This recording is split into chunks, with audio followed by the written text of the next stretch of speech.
Oh no, I literally had to kill that last broadcast off. I'm now live at 5:05. Maybe that's the new 5 o'clock.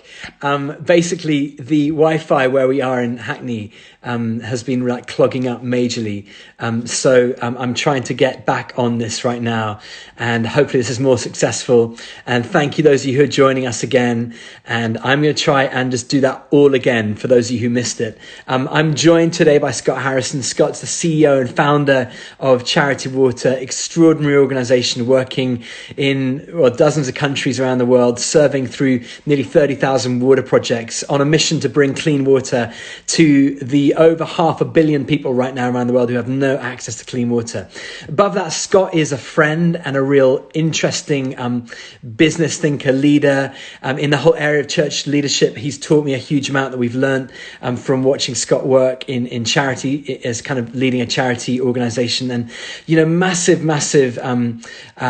thinker around how you lead with integrity and lead well, particularly in times like this. And I've just been interested watching Scott track through this current crisis, what's like how he's been leading, what he's been doing. So I'm gonna try and bring him in right now, and I'm aware my internet connection is really poor, so let's see, and hopefully it's going to work.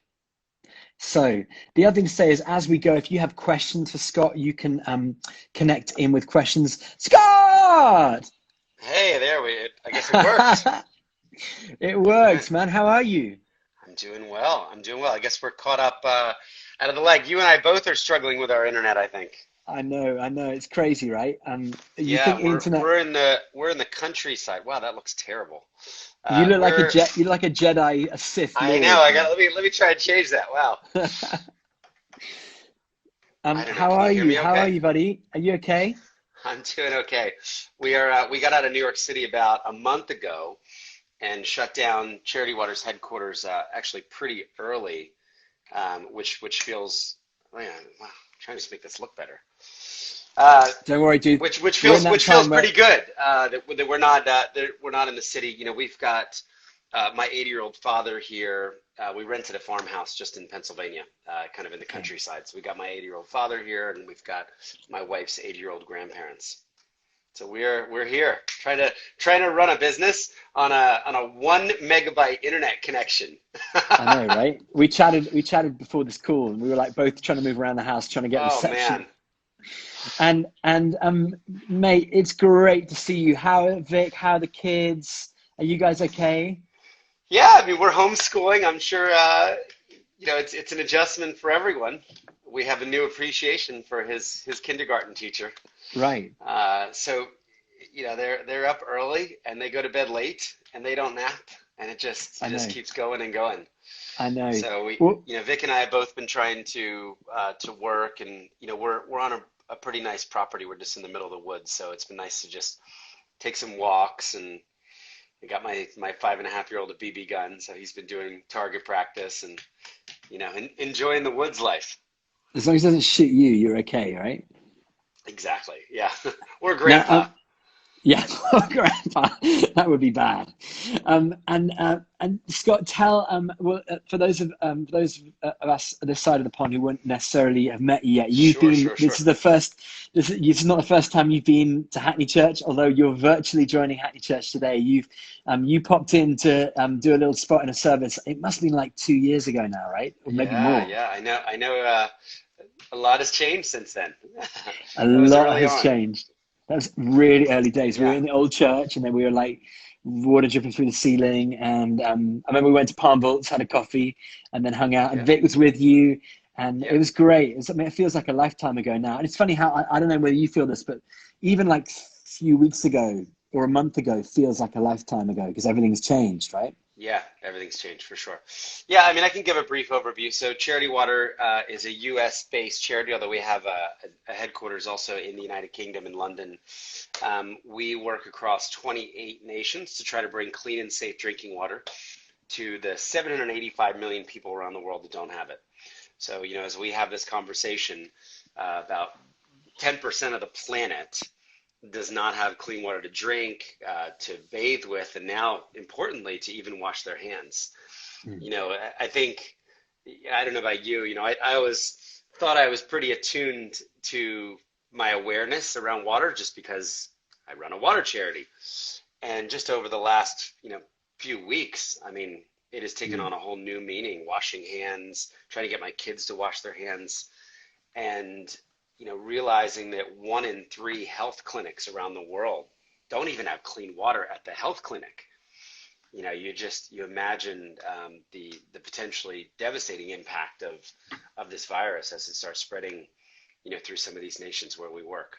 So it's been a Mm. really intense time, to run we were on track to raise over $100 million this year to get, over a 1.5 million people clean water for the first time. And, with all the economic uncertainty we've seen, to be quite honest, we've seen donations crater Yeah. would be the kind way of putting it, as so many people are unemployed, and so much of Charity Water's donor base is actually made up of micro donations, tens, Yeah. 20s, 30s, 50s.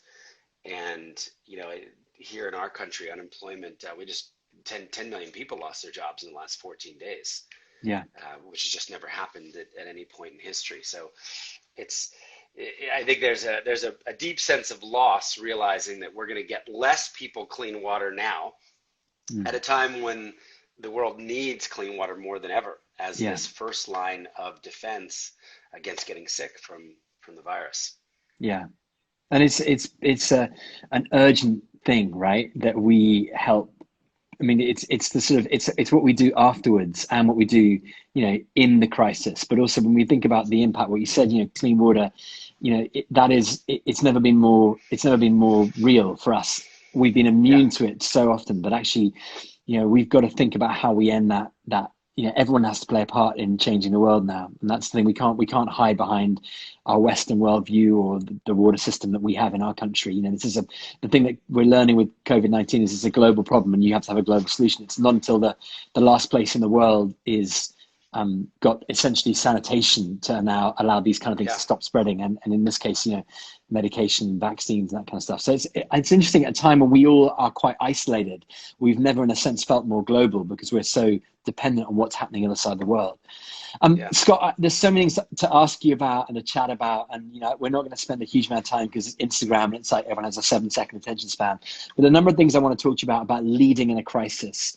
And I've been massively, I'm a trustee of Charity Water. I'm proud to Yeah. be a kind of a friend and supporting you and really learning a huge amount from the way you lead and the organization around you. I've just been interested, even watching in the last few weeks as we've responded together to the reality that, donations are going to probably crater, Yeah. as you say, because people are just in a complete free fall. And we're certainly seeing that in every sector of society. How are you, just talk a bit about how you're leading personally in this time of real stress, real change, real pressure. Yeah, I mean, I think the first thing was really just making sure our team members were safe. So we've got, 107 people between New York and London, just making sure that they were safe. So that meant shutting down the office surprisingly early, weeks Mm. before actually many of our peers were. Yeah. We just said, hey, let's take an ultra conservative approach. We'd rather be mocked a little bit, oh, what are you guys doing? You don't want to come to work. Rather be Yeah. mocked in the short term and say, hey, we were wrong. Let's all go back to work, than than have it spread through our workplaces, like we've actually seen Mm. with so many companies and even charities. So that was kind of number one. The number two was really making sure we could be good partners to our local partners. So Charity Water employs over 1,000 locals throughout Ethiopia and Malawi and India and Bangladesh and Cambodia and these 28 countries where we work. And we wanted, just to kind of establish that connection. We knew that this virus would be coming for them as well.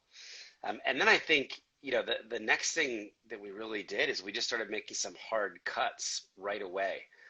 And I think, you know, most people in the nonprofit space are wildly optimistic. I mean, it takes in some ways, irrational, uh, optimistic exuberance to want to, I don't know, bring clean water to the world, or, end hunger or sex trafficking, or, any issue. And I think this is actually not a time for optimism. So I don't think this is a blip in the economy. I don't think this is just oh, we're just going to shut down for a couple months and then, giving is going to go back. I think this is a multi-year cycle, and I think you're going to see tens of thousands, if not hundreds of thousands, of charities go out of business Mm. because they don't have enough cash. They're not making the cuts fast enough to try to preserve the cash or the capital that they do have. So it's funny. I'm normally kind of preaching this. Everything is possible. There's all the money in the world for all of these issues, and that's really not what I'm feeling. Or the advice that I've been giving. I've been saying cut hard, cut fast, to make sure that there is an organization on the other side of this thing. And I think Mm. on the other side of this thing is not 3 months or 6 months. It's a couple years. Mm. So that's not always really popular, but because sometimes that involves people. I'll just say at Charity Water, we immediately made about a 24% reduction in our OpEx and just kind of our burn rate. And we were able to do that while keeping all of our people in this Mm. round. And that was cutting marketing, it was cutting travel, it was cutting events, it was cutting Salesforce licenses, it was cutting, you name it, cutting a couple Yeah. benefits like the 401k match and stuff that um, that is really important to us in our culture. But Right. I'm really thinking about resilience at this time. Maybe more than Yeah. blind optimism. Yeah. And let's talk a bit about that, how you lead personally through that kind of thing.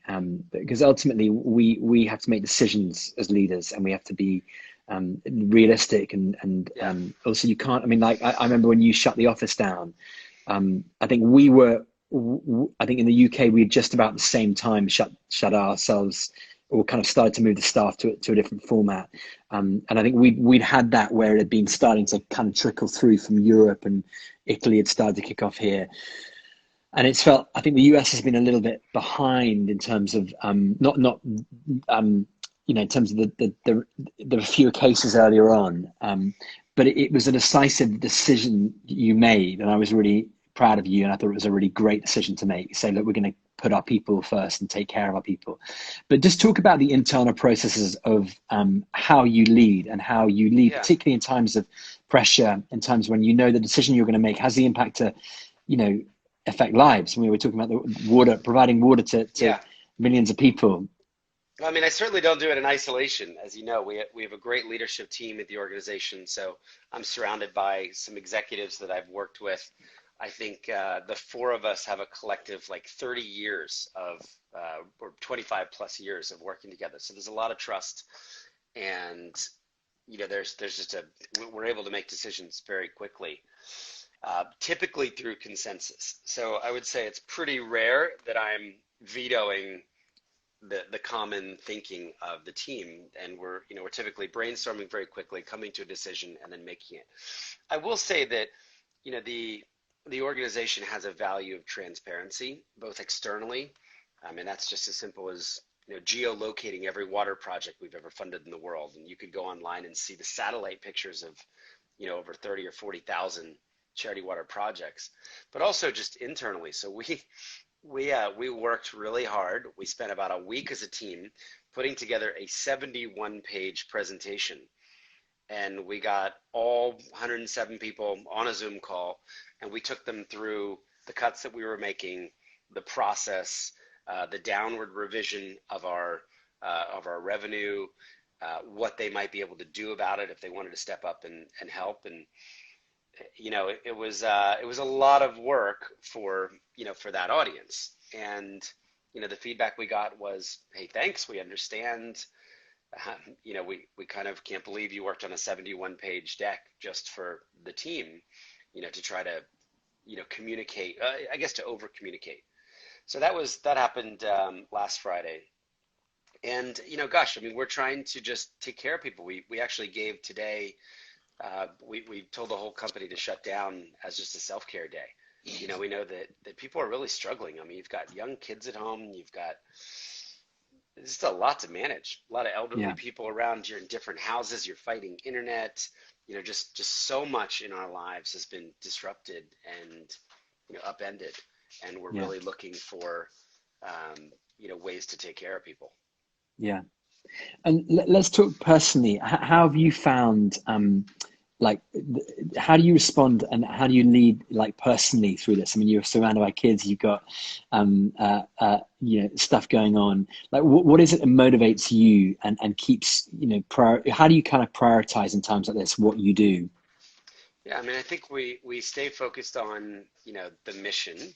Um, Look, I mean, it's really hard. Not going to the office, having the guy, somebody just walked in the room. My dad just came and interrupted me in the room. Like it's so hard to kind of have any flow time or time to focus. I'll be interrupted with the kids 10 to 15 times a day. So it's really been challenging because one of the things that I need is just time to think. Yeah. And normally that happens on airplanes. I'm taking 70 to 100 flights a year. I mean, I'm not flying at all. You know, my my chief global water officer who flies as much as me, we were trading our screenshots in our Delta apps, and it said you have no upcoming trips. And normally, there's Yeah. 14 trips queued.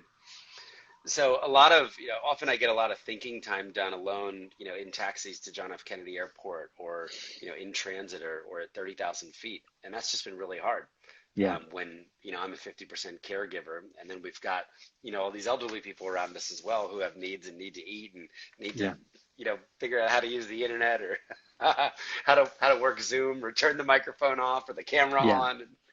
Yeah. So it's been a really challenging time. But again, making sure that I don't have to make all these decisions alone, and the leadership team is just spending a lot of time in rhythm, meeting together, figuring out what to do. We're getting we're absorbing and assimilating a lot of information, and then trying to make very quick and decisive calls. Yeah. Well, Scott, let me come back to some of the personal stuff in a moment, but I want to ask you a little bit about how you, when you look at the future, how you think the world is going to look differently for those of us perhaps watching who are leading non-profits, Yeah. who are in church leadership, or people in startups, or just people trying to get through the day. How do you think the world is going to change post the coronavirus outbreak and the coronavirus crisis? You mentioned, it's not a 3-month thing, it's a 2-year thing minimum. But I think, Yeah. this is a defining moment for our generation. I mean, before this, Twin Towers, September the 11th, before that, I mean, there are moments like this you can count on your hand in your life experience where they've been epoch marking moments. How do you think the world is going to be different afterwards? Well, I think specifically to giving, and maybe this includes, churches as well. I think fundraising is going to be tough. It's going to be an uphill battle for a while. I think, I spend a lot of time with high net worths, and they feel a lot poorer than they did 6 or 8 weeks ago. And maybe from the outside, you could say, oh my gosh, but they still have $400 million. But there's kind of this conceptual high watermark, right? The last time they were really being generous, they were able to give from this amount. Then I think you've got the micro donors who are just having a hard time making ends meet, paying the rent, finding that next job, wondering when the furlough might end. So I think Yeah. fundraising is going to be a real challenge. I mean, we wrote our numbers down by 50% Yeah. this year, or about $50 million. I'd hope to beat that, but I think it's realistic. I'm hearing other people are like, oh, we're going to take a 5% hit this year, a 10% hit. And I just think, I would really counsel people to figure out what is going to trigger your next set of moves so you don't wind Mm. up, losing your building or losing your nonprofit or running out of money. Um, I think look, we're all going to be, I think so many of us thought we were on our devices too much anyway before this, right? There's a sense of screen time. It's funny, just during this, Instagram, put up a screen time notification for me, right? That I'm trying to limit it. I mean, every single day I'm hitting ignore for the rest of the day, ignore for the rest of Yeah. the day, ignore for the rest of the day. So I do think people are going to be hungry for connection, hungry for experiences, hungry for travel. When it does feel safe enough. And I just think that's a big question mark. Mm, I think it's going to be around a vaccine.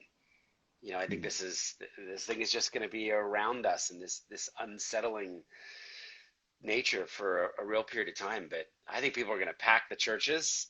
They're going to pack the small groups.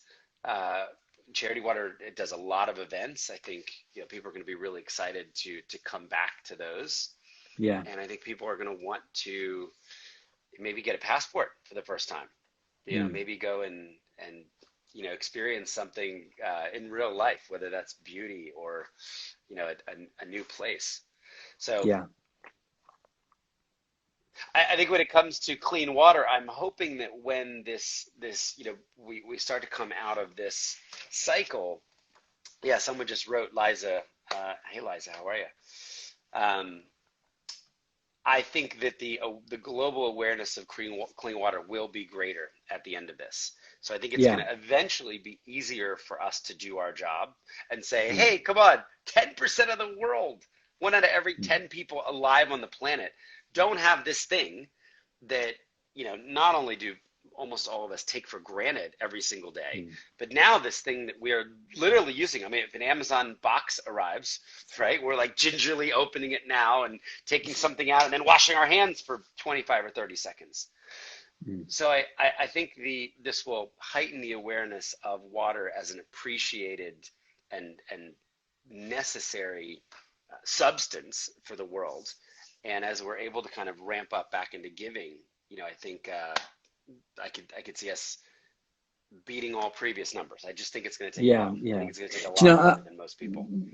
my sense as I kind of pray, and my real prayer, I guess, is that this wouldn't be a moment when people retreat from generosity, Yeah, because I think we need to more than ever. People are self-isolating at the moment. They're not isolated if they keep being generous. And I think that's one of the things that you can continue to be. And, I just want to encourage people, my wife and I, we subscribe to the Spring, which is like a regular monthly yep, way of contributing into charity water. And that has a massive impact. And you guys are yeah, great at sending me updates. And I would want to encourage people in this season. There's no reason why actually generosity has to evaporate when we become challenged. I know financially people are going through a whole load of stuff, but my sense is we're going to get through this. It's not something that has no end in sight. yeah, I agree. It's not like a zombie apocalypse or a political a world war. As somebody said, our grandparents, when they had to fight a world war, all they had to go out there and risk their lives on the front line. All we have to do to win this is sit at home on the sofa, and there's an element of truth in that. But I Yeah, wonder if we'd want to encourage people to continue, maybe even to start being generous in this season, because I yeah, feel like this is the moment where it tests your character. And for churches, for non-profits, for people who give, it's always tempted to kind of kill that direct debit or say, well, my Spring membership, I'm not yeah. sure, will they notice? Will it have an impact? And actually, it's true, it will have a huge impact on Well, charity water. Vic and I have just been trying to do it personally. I mean, I sent the guy that cuts my hair $100. We sent the woman Yeah, who cleans our apartment in New York City that's empty, a couple yeah, $100, just realizing there's no apartments to clean right now. There's no hair to right, cut right now. I right, mean, think about your local dentist. yeah, A friend of mine has a dental business, furloughed 85%. You can't go to the dentist right now. yeah, So I think, yeah, there's just people, babysitters. We send our babysitter a little bit of money because she can't come see our kids. yeah, And just trying to think of those people around you. And I think it's less even about the amount of money. It's just the signal that sends. It's just a sign of encouragement. We think about you. We realize that this has impacted your business or your ability to put food on your table or for yeah, provide. I was at a and so we're 2.5 hours north of the city, and I went to a Walmart the other day, which I drove like an hour and a half to get to the Walmart, just even farther from all the cases. And I'm shopping for, I don't know, a house of 7 or 8 people, and I leave New York City and everything just feels like 50% off. You go from London, like drive 3 hours outside of London, and just stuff is cheaper.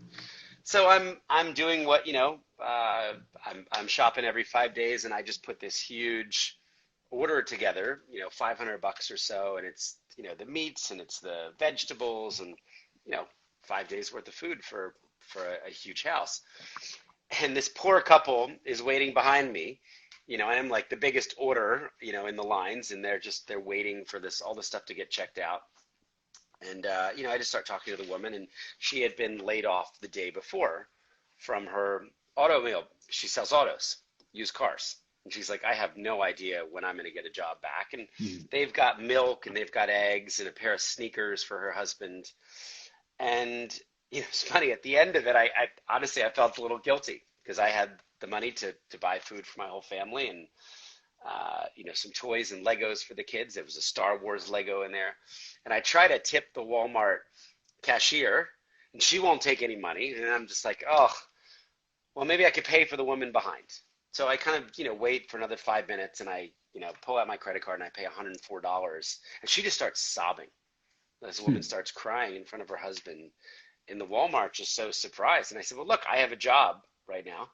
I did give myself a pay cut with all the other execs, but I have a job and you don't. So I can afford $104 to check you out with your milk and eggs and sneakers and stuff that you need. So, I think we all have those opportunities. Again, it's not about the money, because a lot of people may not have $104 in this season or 104 pounds to do that. But, just looking for ways to, I think even more than the money, it just encouraged her that somebody cared. Yeah. Some stranger she had never met, some, guy dressed in black from New York City, cared about her losing her job at a used car lot. Yeah, so good. Well, tip for the week then, every one of us watching this, go give something away, subscribe to something that I think in moments like this, we have to practice generosity. It's like a muscle, isn't it? And Yeah. it's a real temptation to turn in on yourself. And so I love that. I mean, we've often talked, late night in cabs. We're always talking kind of the late night Uber, but I remember talking to you once about charity water, and I think about, all the stuff we're dreaming about, like seeing an end to the water Yeah. crisis. And I think it is totally doable, isn't it? It's not unrealistic. Yeah. It's 10%. It's 1 in 10 people. We can I mean, totally. $2 trillion. I mean, America just came up with $2 Yeah, trillion. right. I don't know how we're going to pay for that, but there is money. Did you see that? Did you see the great meme of the Bethel, like, how are we going to pay for $2 trillion? Like, there's that Bethel song, The Blessing, like, it's your children, your grandchildren, generations and generations. I literally I have a wept. feeling my kids are going to be paying for that. Yeah, exactly. But hey, I the saw a point funny is, satire. Americans getting paid with their own money. yeah, exactly. We got the same. But I guess the point is, it's not really about water per se. It's about generosity in all of us, Yeah. right? How we, in moments like this, when we feel there's not much left, or we're all those, like, the digital thing. You can't go to work. You can't eat at your favorite restaurant. You can't go out and do the things you love to do. You can't go and see the show you love. Suddenly it's like we're being forced into the desert and to fast in a weird way, in order that we save vulnerable people. And you realize that in these moments, your priorities, you have a choice to make about your priorities. And so I wonder if you could encourage us a little bit about, I mean, one of the things I love about you, Scott, is you are, one of the most generous people I know anyhow. Forget charity water. The story at Walmart doesn't surprise me. So I guess generosity is something we have to choose to do, and we have to choose to be generous. And I guess it flows from the heart. But say a little bit about your reflections on the nature of generosity and how we can learn to be generous as people. Yeah. I think it's very simple. I think it's a muscle, and like anything, the more you do of it, the better you get at it. So I've always said, the more you give, the more you give. The more generous you are, the more generous you are. Yeah. You almost become addicted to the giving away and not the keeping, not the Right. hoarding, or not the checking your bank balance go up and up as you save or invest. So it becomes more about the outward flow and what you're able to do with that money or the time. Again, it doesn't have to be money, because I really realize a lot of people don't have that in this time. So I think it's just looking for opportunities and just, maybe saying, even if it was 10 pounds, every day you could say, I'm going to give 10 pounds to somebody as an encouragement that I know is deeply impacted by this, and it would cost you what, 70 pounds a week. Mm. And, it might just mean so much more to those people, just knowing that you're thinking of them and you've hit them up on Venmo or PayPal or however, just saying, know you're going through a tough time and thinking about Mm. you. So I think it's just do more of it. Look for ways to be generous, and you can be generous with your time. You can calling people, just being thoughtful. I think the other thing we've really been trying to practice in this season is gratitude, which is not always easy. I mean, I'm probably the most irritable I have ever been. I mean, I have my dad in the house. I have my kids 24/7, who are just, they're 3.5 and 5.5, and they're just at each other. And, the tantrums, it is just, and then there's no alone time. There's literally like no space. And my wife's an Enneagram 4. She's going absolutely nuts, with no space. I mean, it's just really hard. So what I've been trying to do every morning is wake up, sit on the couch with the kids, and say, 50 things that we're grateful for. And I'll say, the minute you get done listing 50 things, it really changes you. I mean, it just kind Mm. of changes your Yeah. your perspective. I mean, you can live on that high for a few hours. Yeah. So Yeah. it's just this kind of practice of gratitude because there's so many things that are wrong. I mean, Yeah. you know, donations are hemorrhaging. We've had to cut our partner grants by 42%. Yeah. There are going to be 700,000 people that don't get clean water just this year Yeah. because of our projections in the downturn of giving. So there's bad news everywhere. This morning I woke up to a headline that the 1,000-person ship they've sent to New York City, right? This amazing, beautiful hospital ship. You know how many people are on board? 3. They're not taking anybody with COVID, and there's like 65 conditions that they can't treat. So it's Wow. just literally like it just feels like there's bad news, bad news, bad news, bad news. And I think another muscle that we can intentionally, so many of us have our health, so many of our friends that even are sick are recovering. Uh, as you go for a walk by yourself, if you're able to do that, we were talking about it's spring here. We were grateful for Mm. the buds coming up, and I told my son the other day I was grateful for thorns because I had a stick in my hand and I was like cutting the thorns down. Yeah. So that's probably the one practice that is just been essential for me, and it doesn't come Yeah. naturally. Yeah. And right, it's that times this. It's great to kind of choose to do that, right?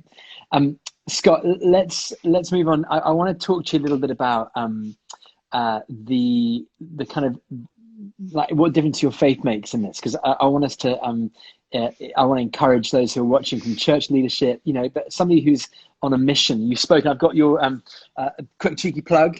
Your brilliant book, No, Thirst. I don't know if you can all see that. I don't know if Instagram makes us go back to front. Anyhow, it first, does go back to front. It looks pretty cool. It's like the mirror effect. I'll make it No, upside that down doesn't as work well. either. Just It's cool though. this is one of the Looks like most it's Russian. extraordinary books. And I'm allowed to plug this because every penny that comes, every penny gets made for this goes straight into water projects. So Scott very kindly has waived Yep. his royalty.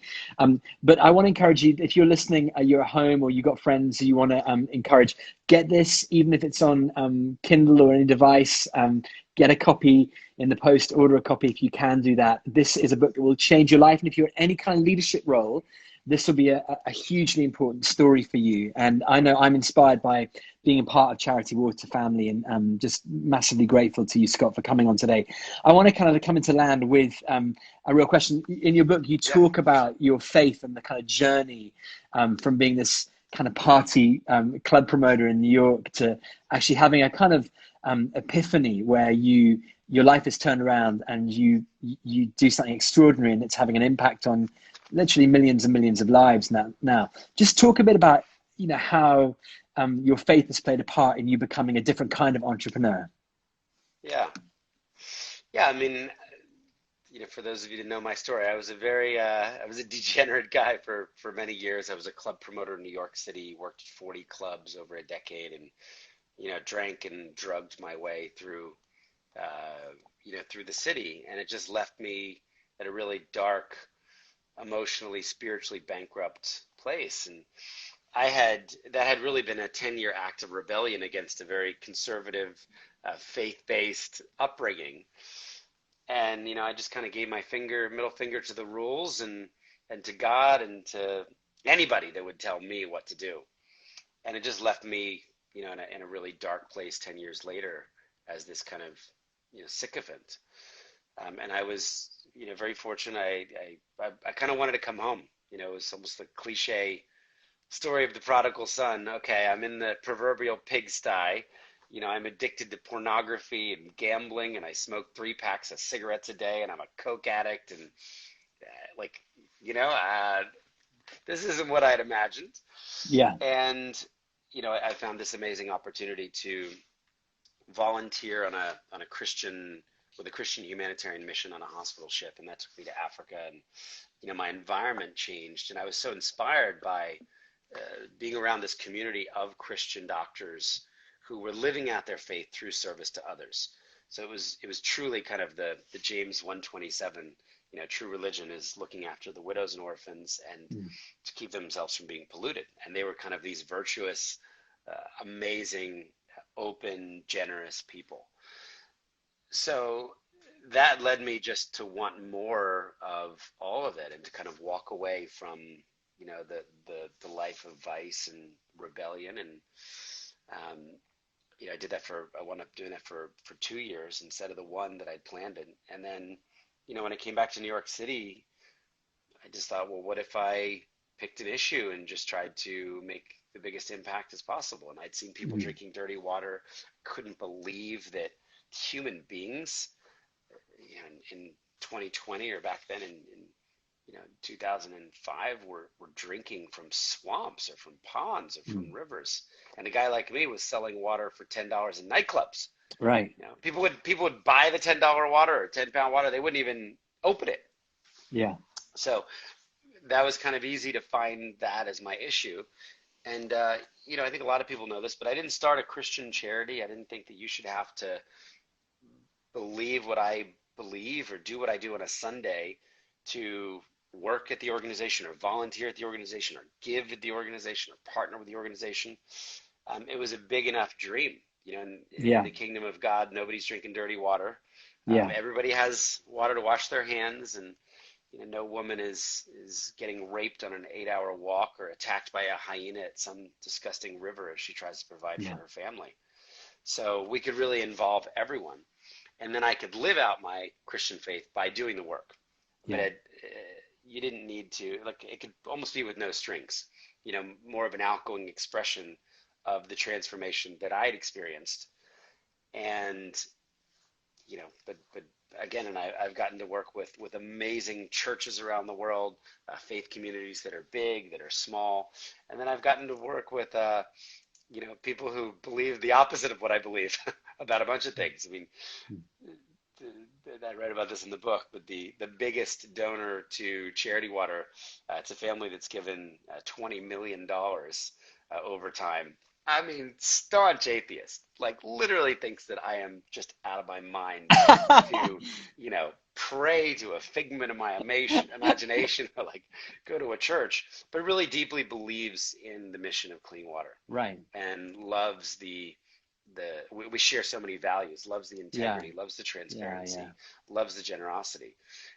So because I haven't kind of forced that agenda on him or his family, he's gotten millions of people clean water because of that. So amazing. It's been really cool to build a very big tent of now, well over 1 million donors from 140 countries, some who believe what I believe and many who don't, but all kind of in this common mission, which I believe, God is aligned with, which is human beings having their most basic need met, clean water. Yeah. So good, Scott. Well, thank you for being live at 5 with a little old Hackney church in London. And oh my gosh, Hannah just typed in, I'm working for Michael and Sochi Birch in the UK. I know. She knows who they are. I just was on the phone with them. Vic and I were just FaceTiming with them in the BVIs last night. They've become dear, dear friends of ours. And, Michael just likes to tease me about God every time he can. So good. Hey, I'm aware you're I don't want to monopolize your time. You got tons going, but mate, I'm so grateful for you taking the time and hanging out. It's been great to see you. But before we go and say goodbye, just for those perhaps listening around the world or part of the community who are kind of following what we're doing online in this crazy season, like what encouragement would you give people, first thing? And then secondly, how can people connect in with the Charity Water story going forward? Yeah. The encouragement, I think, is just to think about the people who might be lonely right now. I mean, many of us have the opposite problem, but that's real. I mean, I've got some friends who are just by themselves in apartments for weeks, and really with no end in sight. And, the other of us are like, oh my gosh, I would kill to be alone. Like, I feel like I could be alone for 6 months. Yeah. Some days, and just be completely fine and like not need to see a person for months. But Mate, let's go to the British Virgin Islands, man. Let's get out of that. But there's so many people that just need us to check in on them, let us know, we're thinking of them. Just hit them up on FaceTime, and I've been talking to more people on the phone or FaceTime than I ever have before. I'm typically an email communicator, and you'd be surprised who just picks up at random times.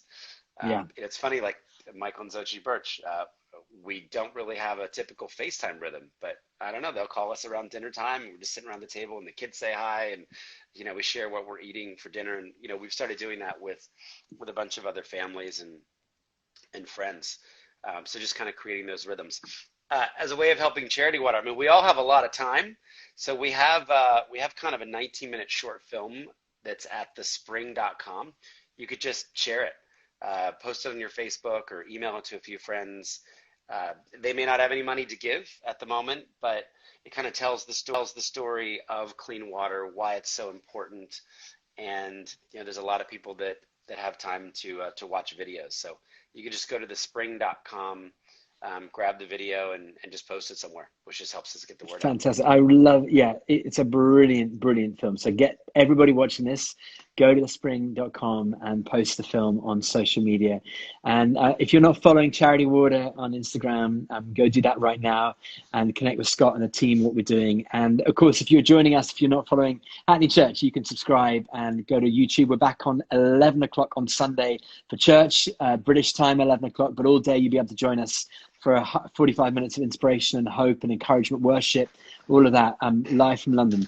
So for now, Scott, thank you so much for being with us, and you are such a sweet man to make time from your cabin in the woods with your BB gun, and make lots. Not and mine. Lots my 5.5-year-old has let me know that is very much his Red Ryder. I've never had you down as like the kind of redneck BB gun guy. Oh, I have a machete now, Al.